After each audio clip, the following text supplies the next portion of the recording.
Hi friends, welcome back for DElEd classes. तो आज की जो ये वीडियो है सो डीएलएड एंट्रेंस वालों के जो भी एग्ज़ाम देने वाले हैं उनके लिए एक बहुत बड़ी खुशखबरी है। जो डीएलएड के एंट्रेंस एग्जाम में बिहार बोर्ड द्वारा जो है सो बहुत सारे बदलाव किए गए हैं। तो इसमें सबसे बड़ा बदलाव है वो जो है निगेटिव मार्किंग नहीं होगी प्रवेश परीक्षा में। जो है आप निगेटिव मार्किंग जो होगी सो एग्जाम एंट्रेंस एग्जाम में नहीं होगी। अब उसके बाद जो सेकंड है जो है अब 2.5 घंटे में 150 की जगह केवल 120% ही देने होंगे जवाब। अब 150 की जगह क्या देने होंगे, 120% के ही देने होंगे जवाब। उसके बाद दूसरा जो है पहली बार परीक्षा में पास होने के लिए न्यूनतम योग्यता अंक हुआ तय। पहली बार जो परीक्षा में पास करने का न्यूनतम अंक तय हुआ है वो जो है सामान्य के लिए 35 है और आरक्षित को जो है 30 अंक लाना होगा। पहली बार हो रहा है।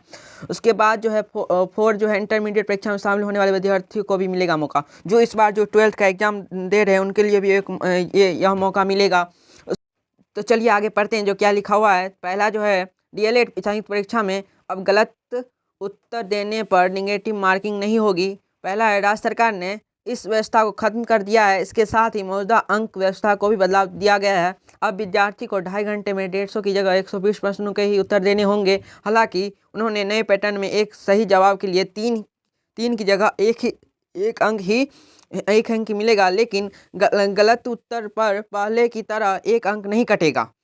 ये बहुत बड़ा बदलाव है। जो अब जो है डीएलएड एंट्रेंस एग्जाम में निगेटिव मार्किंग नहीं होगी। उसके बाद है शिक्षा विभाग ने डीएलएड प्रवेश परीक्षा में मौजूदा स्वरूप में कई अहम बदलाव किए हैं। इसके तहत अब इस प्रवेश परीक्षा के लिए न्यूनतम अर्हता अंक भी निर्धारित कर दिया गया है।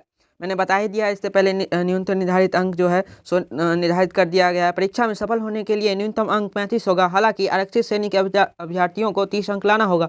इसके अलावा इंटरमीडिएट वार्षिक परीक्षा में शामिल होने वाले विद्यार्थी जिनका परीक्षा परिणाम नहीं आया है वो भी डीएलएड संयुक्त परीक्षा में शामिल हो सकेंगे। हालांकि चयन के लिए उन्हें इंटरमीडिएट की वार्षिक परीक्षा में कम से कम 50% अंक लाना होगा। इसका मतलब ये है जो अभी जो 12th में जो विद्यार्थी हैं उनको भी जो है वो फॉर्म भरने का मौका मिलेगा एंट्रेंस एग्जाम के लिए। उसके और जो है उससे आगे अगर रिजल्ट नहीं भी आया होगा तो अभी वो फॉर्म भर सकेंगे और रिजल्ट में जो आपको 50% अंक जो है सो लाना ही होगा। आरक्षित श्रेणी के उम्मीदवारों को 5% की छूट मिलेगी, यानी वो 45% के अंक लाना होगा। इसके बाद ही प्रवेश परीक्षा में सफल होने के बाद नामांकन के लिए चयनित हो सकेंगे। शिक्षा विभाग की उच्च स्तरीय बैठक में डीएलएड संयुक्त परीक्षा 2023 को लेकर विस्तार से चर्चा हुई है। इसके बाद मौजूदा पैटर्न के कई संशोधनों की मंजूरी दी गई। तीसरे राउंड के बाद खत्म होगी सीटों को बाध्यता।